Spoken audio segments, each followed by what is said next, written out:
Bonjour à tous et à toutes, ici Pinap. Aujourd'hui, je vais vous donner mon avis sur le dernier concert que j'ai vu avant-hier. Voilà, on est mardi là, donc ça va faire même 3 jours, ça va faire samedi que je suis allé voir le groupe Tangerine Dream. Alors, avant de commencer, vous avez vu, il y a des petits changements dans mon décor derrière.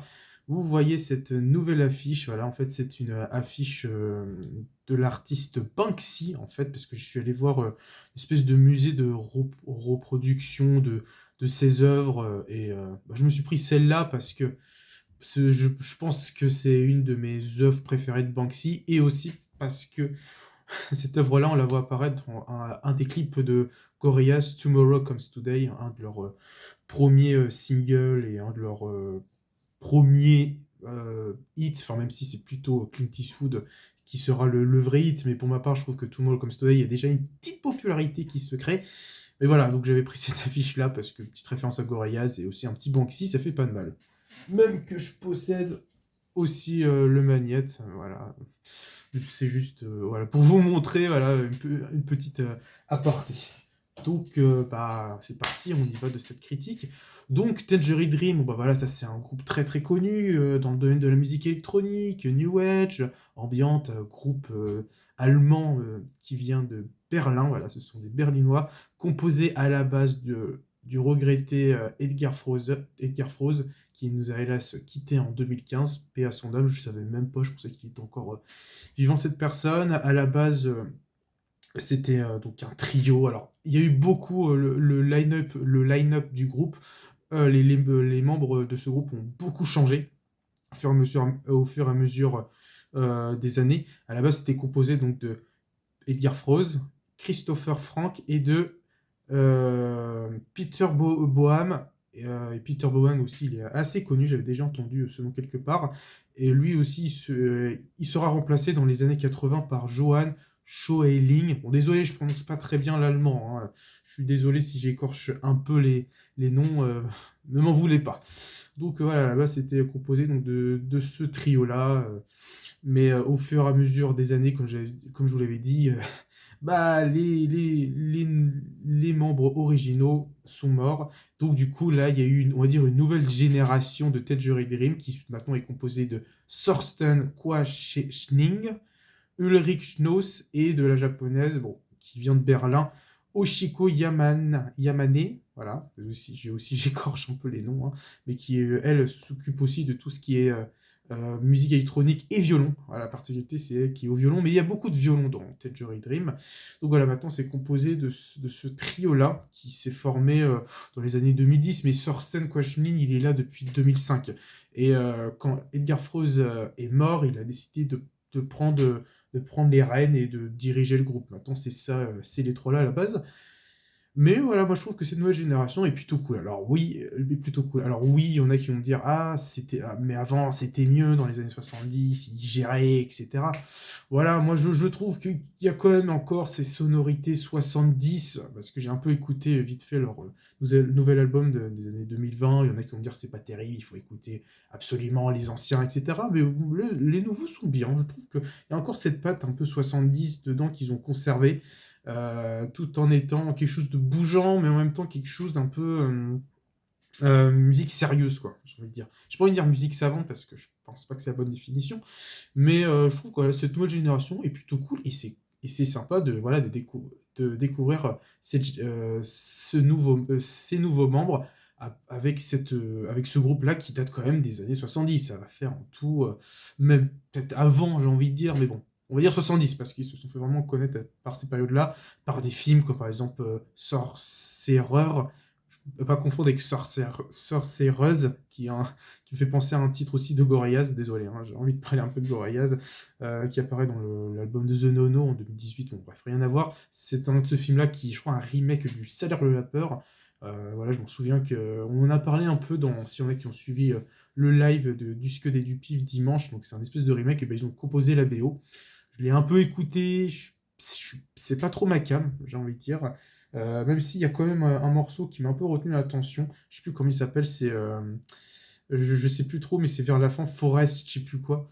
je sais plus quoi, alors je mettrai dans les commentaires quel morceau il m'a plu, voilà, pour vous voyez l'idée de ce que j'aime dans cette BO, mais ça faisait vraiment synthé un peu les débuts d'Aphex Twin, quoi, je trouve.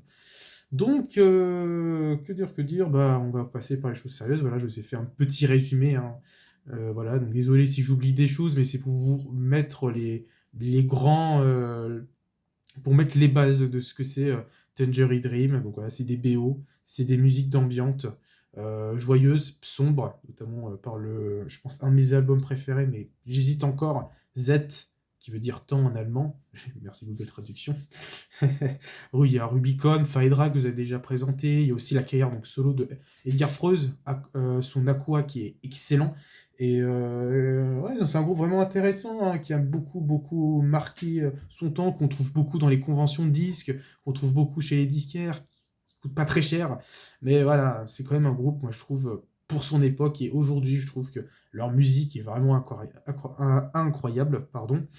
Donc bah, je suis allé les voir au Trabendo, non, j'allais dire au Trianon, non, c'est au Trabendo sur Paris. Donc en fait, c'était les 50 ans de l'album Phaedra, voilà, l'album que je vous ai parlé, que j'avais déjà présenté sur cette chaîne. Merci à Romu de me l'avoir partagé, de me l'avoir présenté dans un de mes premiers lives, mais c'était vraiment une petite tuerie, j'avoue. C'est un côté musique, comme je vous dis, 70, hein, des synthés un peu d'époque.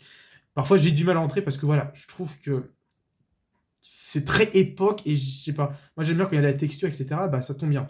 Phaedra, sa particularité, c'est que c'est très vintage, mais en même temps avec des espèces de textures sonores très intéressantes et je trouve complètement innovant. Et cet album, voilà, te fait voyager et c'était trop bien. Donc, je suis allé voir donc dans cette salle-là le Trabendo, qui se situe pas très loin au Zénith de Paris aussi, qui est en plus au fond pour ceux qui habitent à Paris. Vous voyez à peu près où ça se situe, le Trabendo, j'imagine. Donc, bah, avant de voir Tangerine Dream, j'avais déjà vu deux groupes. Feldup, comme j'avais parlé l'année dernière, au début d'année, qui pour moi était une petite bonne expérience, même si, comme je dis, je suis pas fan de sa carrière rock, je préfère sa carrière ambiante ou électronique, mais particulier certains albums. Je suis allé voir Taiko aussi avec mon père, voilà, ça fait 2 fois, que j'avais beaucoup apprécié, c'était très sympa l'expérience. C'était très cool. Voilà, n'hésitez pas à aller voir ces vidéos de critiques. C'était vraiment sympa. Donc bah, là, c'est la troisième fois que je vais dans cette salle-là. Donc il y avait pas mal de monde. Il y avait alors, le public, c'était quoi? Bah, c'était un peu tout âge. Bon, tu avais pas mal de cinquantenaires, mais comme je vous dis, cette musique date des années 70. Donc je pense que tu as des anciens qui étaient là, qui connaissaient voilà, le groupe depuis peut-être à leur début, etc. À leur début, etc. Et puis voilà, ils ont décidé d'aller les voir et bah, c'était sympa. C'était sympa, quoi. C'était intéressant de voir tous ces âges-là. C'était cool. Donc, par où commencer?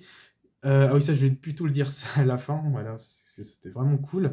Mais donc, je me suis mis complètement devant. Alors, la salle était assez bondée. Il y avait du merch. Et ça, je vous présenterai ça aussi à la fin.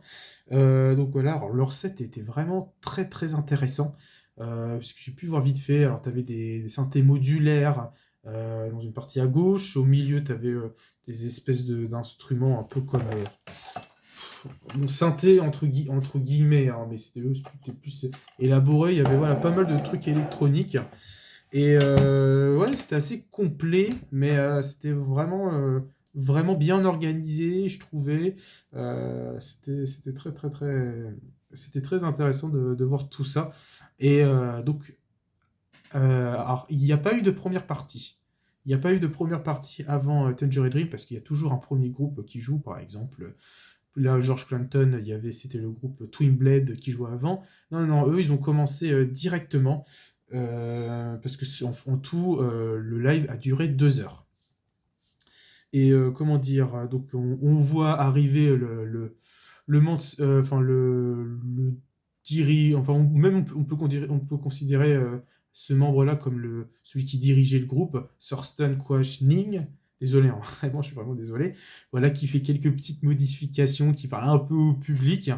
Voilà, c'était vraiment au moment où le live a commencé à jouer, tout le monde s'est tu. TUT. Tout le monde s'est tu. Et ouais, il réglait quelques trucs. Alors on voit arriver avec une espèce de flûte, mais c'est pas une flûte, style traditionnel. Je savais pas ce que c'était. C'était vraiment un instrument, peut-être, traditionnel, j'ai envie de dire. Et là, alors on voit avec plusieurs micros. Tu avais un micro où il parlait, un autre, je pense, pour des instruments avec un peu de reverb, j'avais entendu, parce qu'il, comme je le dis, il testait son matériel. Et donc, premier morceau, une espèce de solo de cette flûte traditionnelle, très envoûtant, c'était magnifique. Ça m'a fait penser un petit peu au live que j'avais fait au Trianon, où je suis allé voir Max Cooper.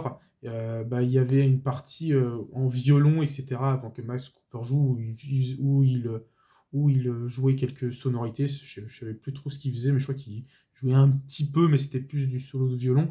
Bah, c'est un peu pareil, voilà, on voit arriver avec une espèce de flûte, c'était vraiment très envoûtant. Alors, tu avais des visuels, bah, les visuels étaient assez simples, j'ai envie de dire, c'était pas des gros visuels comme, je vais reparler de lui, comme Max Cooper, où ça t'envoyait du lourd. C'est vraiment des visuels assez simples.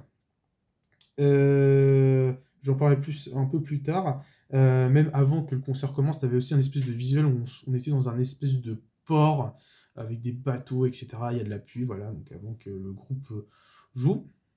Et ensuite, les autres membres arrivent au deuxième morceau. Et alors, donc, comme je vous l'ai dit, Phaedra fête ses 50 ans.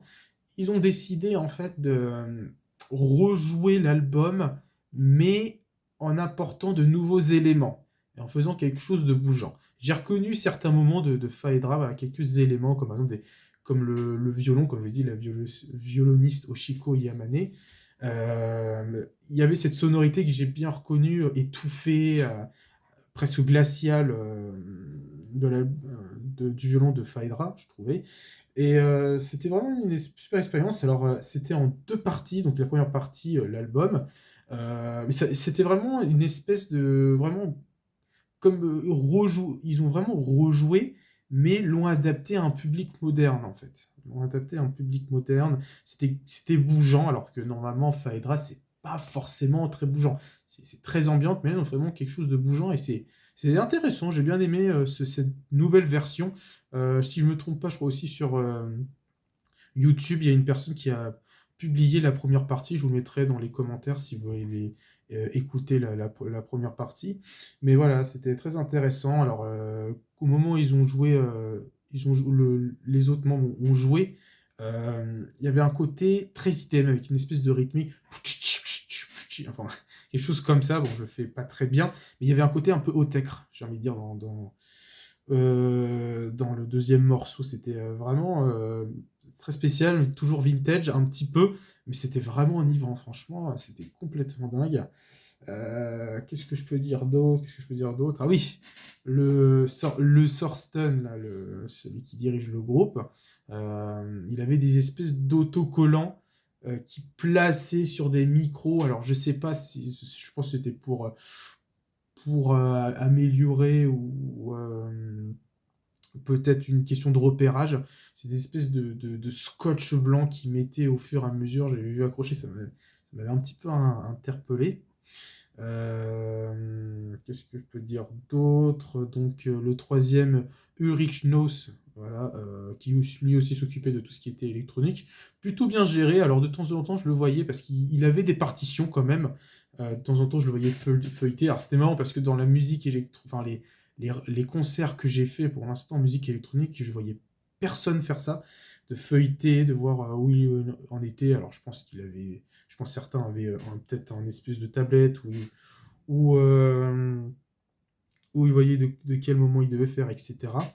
Même que parfois Thorsten le parlait dans un micro, parce qu'on ne l'entendait pas parler, mais je pense qu'il indiquait à quel moment comment Ulrich devait utiliser certains éléments sonores à certains moments, etc. Ah, tu fais ci, tu fais ça. Il y a quelque chose vraiment au repérage, ils étaient assez organisés, assez droits, quoi, j'ai envie de dire.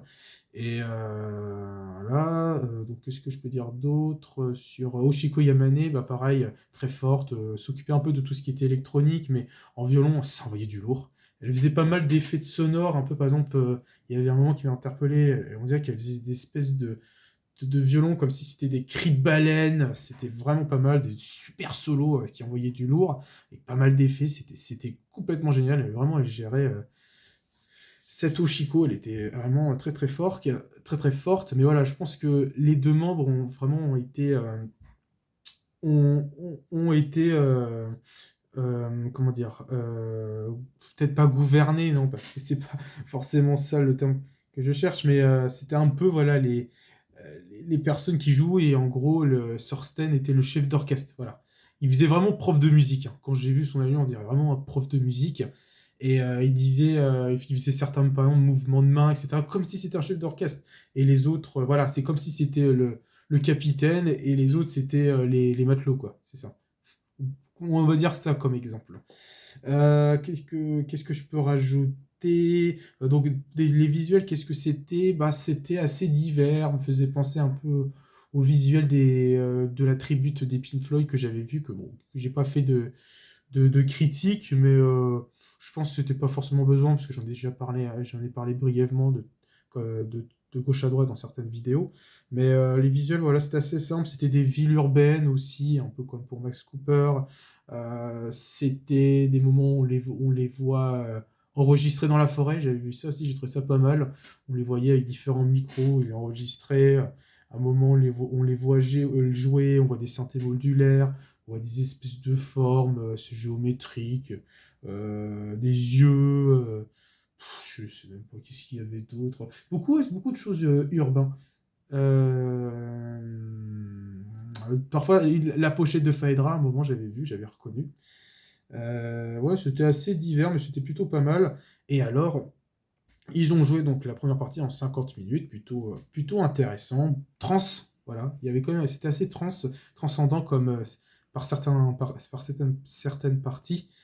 C'était ouais, ça m'a même un peu choqué. Je me suis dit, vraiment un groupe qui date des années 70 te fait bouger comme ça. Waouh, franchement, chapeau vraiment. Et ils ont su s'adapter, on va dire, à un nouveau public. Alors, j'avais vu parce que dans ma dernière vidéo, ou même sur des posts Instagram, il y en a qui n'ont pas aimé, qui ont dit, c'est de la musique bim bam boum. Non, c'est juste comme je vous dis, s'adapte à un nouveau public. Donc ils ont décidé de faire quelque chose de bougeant, avec des espèces de rythmiques un peu techno, j'ai envie de dire. Enfin, c'est un peu de la techno ambiante, quoi. Vraiment quelque chose de techno ambiante, parfois un peu hard techno, j'ai envie de dire. Et le public était à fond, quoi. Je les voyais danser, bon, moi aussi, hein. De toute façon, comme moi je suis un poisson dans l'eau quand je suis dans les concerts de musique électronique, je prends mon pied, comme on dit. Euh, voilà. Qu'est-ce que je peux rajouter? La deuxième partie, ouais, voilà, c'est ça, la deuxième partie. Alors, il y a eu un moment, quand au moment où ils ont fini de jouer, où, voilà, il y avait eu un rappel. Et là, la deuxième partie, alors, c'était un espèce de mélange d'anciens morceaux, Sorcerer par exemple, ou d'autres choses. Alors, c'est d'autres albums qui datent des années 2000, 70, 80. C'était un mélange. Mais là, alors, la deuxième partie, c'était vraiment de la musique de club. Club le New Wave, surtout le premier morceau, parce que ce que je savais pas, c'est que ce groupe apparaît dans le jeu vidéo GTA V. Je savais même pas qu'ils étaient la BO de ce jeu. Bon, surtout GTA, pour ceux qui ont joué. Bon, moi j'ai joué que celui de Vice City, hein, mais les autres, je les ai pas joués. Un petit peu à San Andreas, mais celui que j'ai vraiment le plus poncé, pour ceux qui sont fans de jeux vidéo, bah, c'est le Vice City, et ils ont des bonnes musiques. Comme j'avais dit, il y a eu Flying Lotus ou Aphex Twin qui étaient dans la BO. Et bah eux aussi, voilà, le premier morceau, en plus c'est vrai que ça sonnait un peu, surtout que le visuel était très urbain. Et le premier morceau, il y avait un côté très new wave industriel, un peu les débuts de Nine Inch Nails, mélangé peut-être à Depeche Mode ou à tous ces groupes-là. C'était complètement bougeant, c'était vachement très cool. Voilà, il y avait aussi des morceaux quand même ambiantes, tout en restant, tout en restant bougeant. Vraiment, en fait, tu savais pas, c'était planant, mais en même temps bougeant. Tu savais pas si tu devais profiter ou si tu devais te déchaîner, quoi, dans les morceaux. C'était assez intéressant. On ressentait bien les basses. Ça, par contre, c'est vrai qu'on ressentait bien les basses. Moi, où j'étais placé, il n'y a pas eu de souci de micro. Bon, à ce qui paraît, les ingénieurs son, parce que j'avais vu dans une de mes commentaires sous ma vidéo où j'ai partagé le live, euh, que l'ingénieur son n'a pas du tout été fort, que la violoniste ne jouait pas du tout, alors que clairement, bah, on l'entendait jouer, voilà, au moment où elle faisait ces espèces d'effets de violon ou ces solos de violon, on l'entendait, quoi. Je pense pas que c'était du playback, parce que je la voyais actionner ces pédales d'effet, etc. Non, non, non, je pense pas que c'était forcément du playback, mais je lui ai demandé est-ce que tu as une preuve pour dire qu'elle jouait ou qu'elle ne jouait pas. Bon, il m'a pas répondu encore, mais j'attends sa réponse. Mais bon, je pense que voilà, peut-être qu'il y a des gens aussi qui, comme je dis, n'ont pas forcément apprécié. Donc ouais, on sortait vraiment les basses dans ton corps, vraiment ça résonnait. Alors heureusement j'avais mes boules caisses. Vraiment protégez vos oreilles, hein, parce que sinon vous pouvez avoir des larcènes, des choses comme ça. Faites attention à vos oreilles vraiment quand vous profitez, hein, d'un concert. Ça sentait le chichon il y a certains moments aussi. Faites attention aussi à ça. Bon, pardon, ouais, je donne un peu trop de conseils. Je fais un peu mon vieux. Mon vieux daron, voilà, c'est ça. Enfin, daron, ouais. Bref. Donc, deuxième partie, complètement tense. Un peu longuée. Un peu longuée à certains moments. Je pense que quand même 2 heures. Pour moi, je pense qu'ils ont dû enlever 4 ou 5 morceaux. Je trouve que c'était un peu trop. C'est un peu dommage. Mais voilà, ils ont quand même géré. C'était intéressant. Les morceaux s'enchaînaient plutôt bien. Alors, à un moment, on voyait Thorsten avec un synthé. Parce qu'au début, je pensais que c'était, vous savez, l'espèce d'instrument avec un espèce de fil, ou enfin un espèce de guitare allongée, une petite guitare allongée où tu fais des espèces de solo de guitare, comme par exemple il avait fait ça Pink Floyd dans One of These Days, ou Blur dans Sunday Sunday. Ils utilisent cette espèce d'instrument. Je sais plus trop comment c'est quoi le nom, mais je sais qu'Esther me l'avait dit dans un des commentaires. Voilà. N'hésitez pas à me le redire si vous connaissez cette espèce de guitare allongée où tu joues dessus, tu fais des espèces de solo de guitare. Je pensais que c'était ça, mais pas du tout. C'était des synthés, puisque quand j'ai vu à la fin, je voyais qu'il y avait plusieurs synthés, je voyais pas cet instrument, quoi. Et ouais, c'était vraiment solo guitare, presque rock, j'ai trouvé ça vraiment trop classe, trop cool de voir ça. Mais le public avait l'air très enthousiaste. Qu'est-ce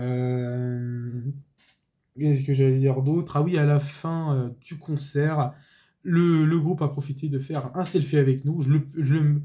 Je publierai la photo de leur selfie où on essayait de me voir, parce que comme je vous dis, je suis complètement devant, mais c'était trop bien qu'ils fassent ça. Alors ils avaient déjà joué 3 fois en France. Enfin, c'est leur troisième fois qu'ils jouent en France. Je crois que c'était une des dernières tournées. Ils avaient joué à Lyon, à Bordeaux, si je dis pas de bêtises, ou ils vont jouer à Lyon ou à Bordeaux, je crois. Et ben là, c'est la troisième fois, Paris. Non, ils ont fait un peu partout. Et donc, selfie de fin, c'était vraiment très très sympa. Et ouais, les morceaux s'enchaînaient, c'était parfois mélancolique, mais tout en restant tribal. C'était une sacrée expérience. Très, ça mélangeait vraiment le vintage et des nouvelles sonorités pour s'adapter à peut-être un nouveau public, ou un public, on va dire, qui recherche le- qui recherche enfin un public qui aimerait redécouvrir le groupe d'une certaine façon, je pense aussi. Voilà, voilà. Donc je pense que c'est tout. Je suis sûr que j'ai oublié des choses, mais voilà, je peux pas non plus trop souvenir. C'était il y a 3 jours. Donc bah comme je vous l'avais dit, il y avait du merch. Alors il y avait des vinyles, des espèces de petits posters ou d'images. Donc c'était assez abordable, on va dire ça comme ça.